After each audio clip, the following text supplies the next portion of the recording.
ऐन गणेशोत्सवाच्या पार्श्वभूमीवर मालेगावात घाणीचं साम्राज्य।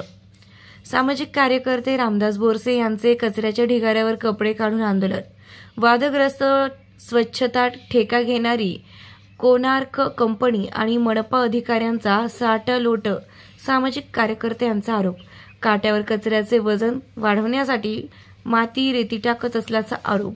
मालेगाव शहरात आधीच वादग्रस्त ठरलेला कोणार्क कंपनीचा स्वच्छतेचा ठेका यामुळे आता शहरवासीय त्रस्त झालेत। ऐन गणेशोत्सवाच्या पार्श्वभूमीवर मालेगावात घाणीचं साम्राज्य निर्माण झालं असल्यानं सामाजिक कार्यकर्ते रामदास बोरसे यांनी कचऱ्याच्या ढिगाऱ्यावर कपडे काढून आंदोलन सुरू केलं आहे। तर रोज 300 टन कचरा उचलणं अपेक्षित असताना त्याचं वजन वाढविण्यासाठी माती टाकली जाते आणि शहरात कचरा मात्र जसाच तसा असल्याचा आरोप सामाजिक कार्यकर्ते देवा पाटील यांनी केलाय। निर्भीड रणरागिणी न्यूजसाठी अश्विनी राहते, मालेगाव।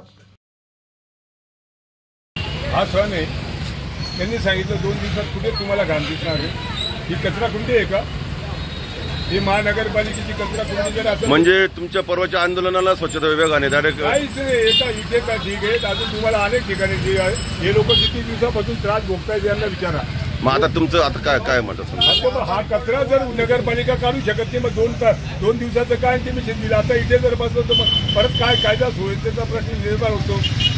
आज शुक्रवार आहे म्हणतात प्रतिसाद नाही। आता हे लोक काय येणेच का इथले जाणारे येणारे? आज शुक्रवार आहे, सण तेव्हार आहे, गर्दी भरपूर आहे, त्यात तुमचा पवित्र काय राहणार आहे? पवित्र काय आता सण उत्सव असल्यामुळे तर आम्ही काही चुकीचा पवित्र घेऊ शकत नाही, परंतु मनपाच्या दारात जाऊन बसू शकतो मी। आज मी इथे नाही बसता येणार मला, कारण की माझी मागणी काय घाणे सांग आरोग्याची। आज महापालिकेला सुट्टी आहे। मला काय म्हणायचं, अधिकारी काय येऊन राहिले जाऊन राहिले ना? हे रोज या ठिकाणी अधिकारी अर्ध्या तासात नाही आले, हा कचरा घेऊन रोडावर बसले। हे रोजचं एका कचरा कुंडीची जागा आहे का? अर्ध्या तासात नगरपालिका अधिकारी आहेत, मी आता इथे थांबतो थोडा वेळ। हा लक्षात, महानगरपालिकेचा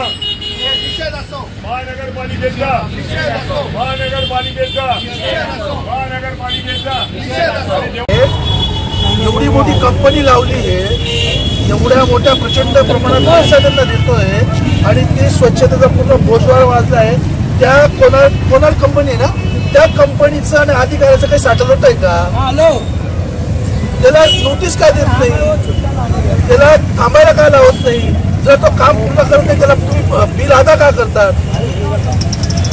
आता सुद्धा अधिकारी जर आमच्यासोबत निघाले ना, आम्ही गल्ली गल्ली तुम्हाला घाण दाखवू। आता चला मी दाखवतो तुम्हाला। आता इथे कोपऱ्यावर कोणार्क कंपनीला काही नातेवाईक आहे का कोणाचा? मग एक बार काय भानगड काय? त्या खासगी कंपनीला घाबरण्याचं काम काय?